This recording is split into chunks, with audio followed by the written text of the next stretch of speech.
Yo, halo guys ya, kembali lagi di channel gua Real Story. Nah, kali ini gua akan menceritakan tentang sebuah pengalaman dari keluarga gua sendiri, yaitu dari paman gua, tentang kehidupan makhluk mitologi yang ada di Indonesia ini, dan ternyata itu benar-benar ada ini sih. Nah, dan lebih tepatnya itu tempatnya berada di kaki Gunung Raung guys ya. Di sana itu ada hutan yang lumayan lebat gitu ya guys ya. Cuman ini segi ceritanya itu terjadi pada tahun 1900-an ya guys ya. Sekitar kalau nggak salah itu 1995. Nah, cuman untuk sekarang di sana itu tempatnya masih termasuk seperti hutan-hutan yang masih agak lebat ya guys ya. Dan untuk ceritanya, mari kita akan bahas setelah pesan-pesan yang berikut. Guys.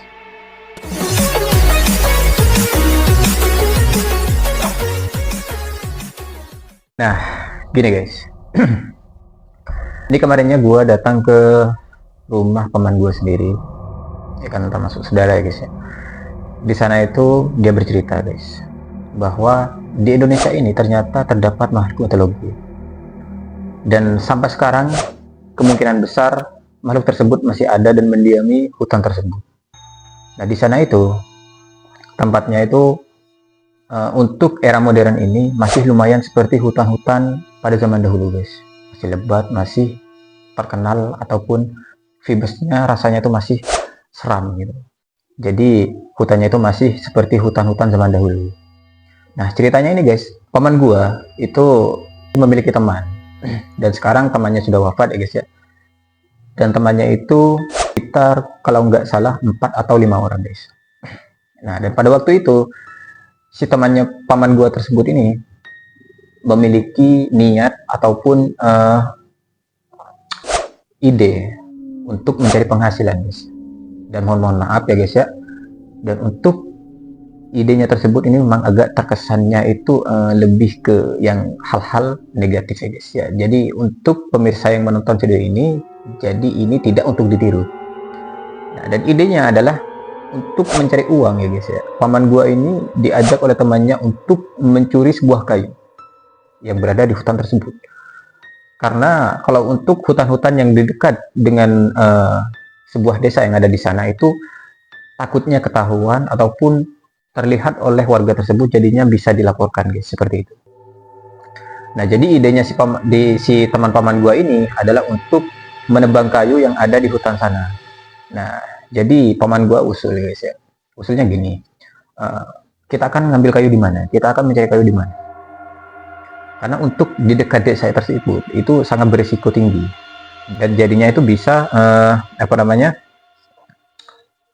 berproses dengan hukum ya guys, berurusan dengan hukum. Jadinya paman gua ini mencari ide. Nah, setelah usut punya usut, si paman gua ini menemukan ide guys.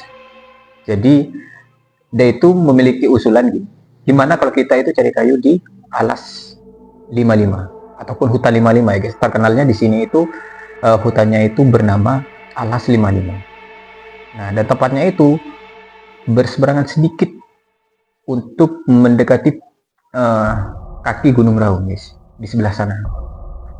Jadi tempatnya itu berada di kota Bondowoso ya guys ya, mendekati Jember dan Banyuwangi, cuman masih masuk ke daerah Bondowoso. Jadi kalian jika ingin ke sana, tempatnya itu guys ya, kalian bisa ke Kabupaten Bondowoso, Kecamatan Telogosari. Nanti kalian tinggal ke desa yang namanya Sumbermas, dan kalian tinggal tanya ke orang sana jika ingin ngecamp ataupun mencoba suasana yang ada di hutan sana. Kalian bisa tinggal tanya ke orang-orang yang berada di desa Sumbermas. Kalian bisa tanya kemana arah untuk mencapai hutan alas 55, seperti itu. Nah, dan singkat cerita guys ya, si paman gua ini yang udah memiliki ide ataupun usul ke teman-temannya itu disepakati guys oleh teman-temannya. Jadi pada waktu itu juga besoknya mereka berangkat ke sana. Nah, setelah berangkat ke sana, kesannya itu memang agak merinding guys ya. Si paman gua dengan temannya itu merasa ragu-ragu, tidak seperti biasanya guys. Mereka tidak takut dengan ataupun dipertemukan oleh warga atau dan dilaporkan, mereka tidak ke sana pikirannya. Mereka hanya memikirkan kesannya kenapa beda. Apakah ada hewan buas ataukah ada sesuatu yang mengawasi mereka seperti itu. Nah, setelah sampai di sana, mereka mulai nih mencari kayu untuk ditebang, guys. Nah, dan pada waktu itu di dekat hutan tersebut ada sebuah ladang yang dimiliki oleh Haji Karim, guys. Pada waktu itu, dan sekarang beliau sudah almarhum beserta dengan istrinya. Nah, si teman paman gua ini, guys, tahu persis kalau ladang tersebut itu adalah milik Haji Karim.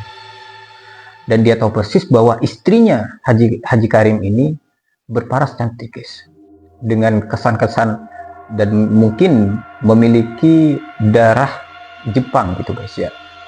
Jadi dia tahu persis kalau istrinya si Haji Karim ini berparas cantik. Nah, dan setelah sampai di sana, mereka mulai nih mencari kayu untuk ditebang. Mereka mencari, dan setelah menemukan kayu untuk ditebang, mereka mulai nih, guys, ya, menebang kayu tersebut. Mereka menginap di sana di hutan Alas 55 ini selama 3 hari 3 malam. Nah, setelah mereka menemukan kayu untuk ditebang, mereka mulai nih menebang, guys, pada hari pertama. Nah, dan setelah mereka istirahat di hari keesokannya, mereka mulai, guys, ya, mencari kayu lagi untuk ditebang. Nah, setelah selesai di hari keduanya ini mereka menebang kayu, mereka merasakan lelah yang cukup melelahkan seperti itu, guys, ya. Jadi si temannya paman gua ini, guys, ya, dia ini istirahat gitu, guys, dan ingin melepaskan rasa lelahnya itu dengan cara berenang, mandi di sebuah sungai ataupun lereng dari Gunung Merapi, letusan Gunung Merapi, ya, guys, ya. Si itu apa? Gunung Raung itu sisa letusannya itu kan seperti lava ataupun ya batu lava yang sudah mengering, guys. Kemudian dialiri oleh air hujan. Cuman airnya tidaklah surut seperti itu. Nah, jadi ceritanya tuh gini, guys. Si paman gua ini karena lelah, karena panas, dia itu berkeinginan ingin melepaskan rasa lelahnya dengan cara berenang di aliran air tersebut, guys, di sungai itu. Nah, dan inilah cerita dimulai. Pada waktu si teman paman gua ini, guys, sampai di lokasi, dia ini udah buru-buru, guys, buru-buru melepaskan pakaiannya. Cuman sebelum dia mandi, dia melihat seorang wanita, guys, yang berparas cantik dilihat dari belakang. Nah, si teman paman gue ini berpikir seperti ini. Siapakah orang tersebut? Kenapa ada wanita di tengah hutan seperti ini? Siapakah yang berani mandi di sungai di tengah hutan yang kesannya itu rimba sekali gitu, ya. Serem banget, ya, guys, ya. Jauh dari pedesaan dan perumahan. Bahkan dekat dengan kaki Gunung Raung seperti itu, guys. Nah, si teman paman gue ini berasumsi bahwa wanita tersebut adalah istri dari Haji Karim ini, guys. Karena kebetulan di dekat sungai itu adalah ladang milik Haji Karim ini, guys. Dia berasumsi bahwa Haji Karim ke sana beserta istrinya mengecek ladang yang dia miliki seperti itu, dan mungkin karena kelelahan ataupun kepanasan, si istri Haji Karim ini mandi, guys, ke sungai tersebut seperti itu. Namun tak disangka-sangka, setelah paman gua ini juga merasakan lelah, panas, dia juga berkeinginan ingin melepaskan rasa lelahnya dengan cara berenang di sungai tersebut, guys. Nah, sesampainya di sana, paman gua ini merasa terkejut. Dia melihat temannya, kenapa dia hanya seperti sedang melihat sesuatu. Nah, sampailah dia ke tempat temannya, lalu dia bertanya, guys, lu kenapain masih di sini? Lu kenapain gak mandi? Apa yang lu lihatin seperti itu? Nah, si temannya ini cerita, guys, loh, bentar, jangan mandi. Di sana ada wanita yang cantik, gitu, guys. Nah, siapa sih ya, guys, ya, yang gak merasa terkejut ataupun terheran melihat sesosok wanita yang cantik seperti itu dilihat dari belakang, ya, guys, ya, mandi sendirian di tempat yang sepi. Nah, laki-laki mana yang tidak ingin melihatnya seperti itu? Nah, setelah lama menunggu, ya, guys, ya, si teman paman gua dan paman gua ini lama sekali memperhatikan wanita itu, guys. Dilihat dari belakangnya dia sangat cantik, memiliki selendang. Nah, dia tunggu sampai selesai. Seperti itu. Nah, dan alangkah terkejutnya guys ya. Setelah selesai mandi, si wanita ini mengambil selendangnya yang berwarna kuning katanya guys. Namun alangkah terkejutnya lagi, setelah paman gua dan temannya ini tahu dengan parasnya, dengan begitu rupawan ya guys ya, wanitanya juga cantik, dilihat dari belakang cantik, dan mukanya juga cantik. Nah, si paman gua ini sadar bahwa wanita tersebut bukanlah istri Haji Karim guys. Nah, dan di saat teman paman gua ini ingin mendekati wanita tersebut, si paman gua ini langsung menegurnya. Kenapa? Karena mana mungkin ada wanita normal yang berenang di sana, seperti itu.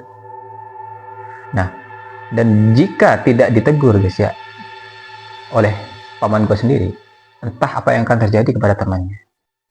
Nah, karena setelah si wanita ini mengambil selendangnya, alangkah terkejutnya paman gue dengan temannya ini guys ya. Si wanita ini beranjak dari air ya guys ya, menuju selendangnya itu dengan keadaan kaki yang tidak normal. Nah, seperti apa kakinya? Kakinya ini konon katanya secerita paman gua, kata paman gua sendiri, kakinya ini memiliki bentuk seperti kuda guys, seperti itu, berbulu, dan sampai ke ujung kakinya ini memang tidak memiliki jari-jari sama sekali. Dia sangat persis dengan kaki kuda guys, seperti itu, sampai pada ujung pinggangnya. Nah, dan untuk dari pinggang ke atas, dia memiliki fisik seperti manusia pada umumnya, normal, cantik, dan bahkan untuk wajahnya tidak terkesan itu seperti orang sini guys. Jadi seperti orang asing, itulah intinya, seperti dari kayangan, seperti itu guys. Cuman dari pinggang ke bawahnya itu kakinya sama persis seperti kuda. Nah, dan alangkah terkejutnya waktu itu paman gua beserta temannya, dia tidak jadi untuk berenang, mandi, ataupun ingin mendekati wanita tersebut. Dia tidak memiliki keinginan apapun selain daripada ketakutan. Nah, dan setelah si perempuan ini ataupun makhluk ini mengambil selendangnya, dia langsung terbang begitu saja, berarahan dengan puncak dari sungai itu guys. Nah, dan setelah itu paman gua beserta temannya itu nggak lagi memiliki keinginan untuk menebang kayu ataupun menginap lagi di sana, ataupun memiliki rasa ingin melepaskan lelah, mandi, ini itu segala macam. Tidak sama sekali guys. Yang ada di benak paman gua beserta temannya, dia hanya ketakutan dan ingin segera pulang guys.